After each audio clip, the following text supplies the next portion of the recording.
और बंटी से कहना कि अपने खेलने के चक्कर में नानी जी को अपने पीछे पीछे नहीं भगाए। यूवी का ख्याल रखना आप और अपना भी ख्याल रखना आप, ओके? जल्दी वापस आ जाऊंगी और पापा के लिए प्रे करना। आई लव यू बेटे। मैं देखती हूँ कौन है। अरे ओए बाजी, ठीक हो? कैसे गाड़ी चला रही है? तुम ना यहीं बैठो। ओए मान्यता, गड्डी में बैठ। तुम बैठो गड्डी में। मैं देखती हूँ अभी से। मान्यता, गड्डी में बैठ। ओए क्या गाड़ी चलाने नहीं आती? क्या है? क्या प्रॉब्लम है? गाड़ी चलाने नहीं आती? तुम रोड पे लेके क्यों निकलते हो? तुम्हारे जैसे लोग। लाइसेंस किसने दिया? पहले मुझे ये बताओ, तुम्हें लाइसेंस किसने दिया? चल बस। किसी गधे ने दिया होगा, है ना? रोड पे ऐसे चलाते हैं क्या गाड़ी? एक्सीडेंट हो जाता तो? अरे क्या? अरे मान्यता बस। अरे चल बस मान्यता, चल बस। अरे माफ करना चल तू चल। गाड़ी के बीच। अरे ऐसे कैसे? अरे तुम अपना नंबर प्लेट बताओ मुझे। अरे बहुत बुरा। तुम रहने दो, उसकी गलती थी, वो आया था बीच में, हमारी तो गलती भी नहीं थी। चलिए मैडम चलते हैं। हाँ कौन? वही पति पत्नी थी मैडम, उनकी ही गलती थी। वो मैडम तो पूरा पागल थी, मतलब झगड़ रही थी मुझसे सनकी की तरह, पर उनके पति बहुत अच्छे थे, उन्होंने सॉरी बोला, इसलिए मैंने मैटर को आगे नहीं बढ़ाया। चले। हाँ अभी तुमने क्यों रोका मुझे? मैंने ना उस ड्राइवर का मुंह तोड़ देना था। कैसे वो हमारे बीच में आ रहा था? उसको ड्राइव करना भी नहीं आता। ना मान्यता देख, पहली बात तो वो हमारे रास्ते में नहीं आ रहे थे, हम उनके रास्ते के बीच जा रहे थे, ठीक है ना? एक बात बता, तू म्यूजिक के साथ खेल रही थी, ऊपर कर रही थी, तेज करी थी, धीरे करी थी, सब किया तूने, तो मेरा ध्यान भटक गया और मुझसे जीप नहीं संभली ना। सुन ना उनकी गलती नहीं है। इसमें भी मेरी गलती है ना? जो कुछ भी है उसमें मेरी गलती है। मैंने तुम्हें डिस्ट्रैक्ट किया, ऑब्वियसली मैंने डिस्ट्रैक्ट किया। तेरे अलावा इस जीप में तो मुझे कोई और दिख नहीं, कोई। जब दुश्मन घर के अंदर हो तो जंग और भी ज्यादा मुश्किल हो जाती है। एक तरफ मन्नत अपने प्यार को जिंदा मानकर उसकी तलाश में है, तो दूसरी तरफ धैर्य और यशिका उसकी जिंदगी का फैसला करने में लगे हुए हैं। लेकिन उन्हें क्या पता कि जिसे वो मरा हुआ समझ रहे हैं वो तो जिंदा है। क्या विक्रांत की वापसी सबकी सच्चाई सामने ले आएगी? मन्नत के एपिसोड की शुरुआत एक नई साजिश के साथ होती है। यशिका धैर्य को इशारा करती है कि दुआ आ रही है और धैर्य घड़ियाली आंसू बहाना शुरू कर देता है, यानी रोने का नाटक शुरू कर देता है। दुआ परेशान होकर उससे पूछती है कि क्या हुआ।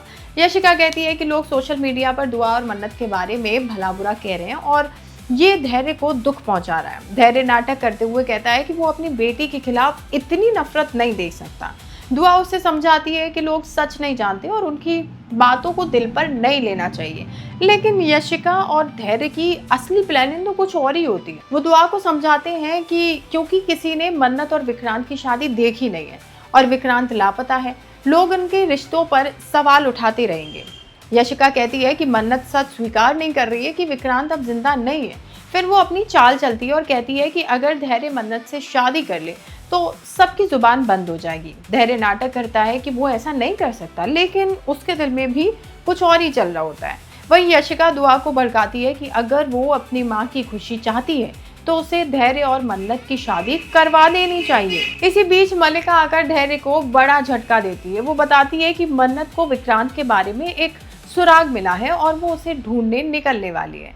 ये सुनकर धैर्य घबरा जाता है, क्योंकि अगर विक्रांत सच में जिंदा है तो उसके सारे सपने टूट जाएंगे। उधर कहानी में सबसे बड़ा मोड़ तब आता है जब विक्रांत जिंदा नजर आता है। वो जीप की जांच कर रहा होता है। मान्यता उसे तस्वीरें लेने के लिए कहती है और दोनों साथ में वक्त बिताते हैं। सम्राज्ञी विक्रांत को काम पर भेजने की बात करती है और कहती है कि उसे सामान पहुंचाना है। मान्यता भी उसके साथ जाने की जिद करती है। सम्राज्ञी मान तो जाती है, लेकिन उसके पास पहले से ही कोई छुपी हुई प्लानिंग थी। बाद में दुआ अपनी माँ मन्नत को धैर्य से शादी करने के लिए मनाने की कोशिश करती है, लेकिन मन्नत कहती है कि आपको ये सब कौन सिखा रहा है, और वो साफ कह देती है कि वो विक्रांत की पत्नी है और हमेशा उसकी ही पत्नी रहेगी। वो बताती है कि उसे विक्रांत के बारे में एक सुराग मिल गया है और वो उसे वापस लेने जा रही है।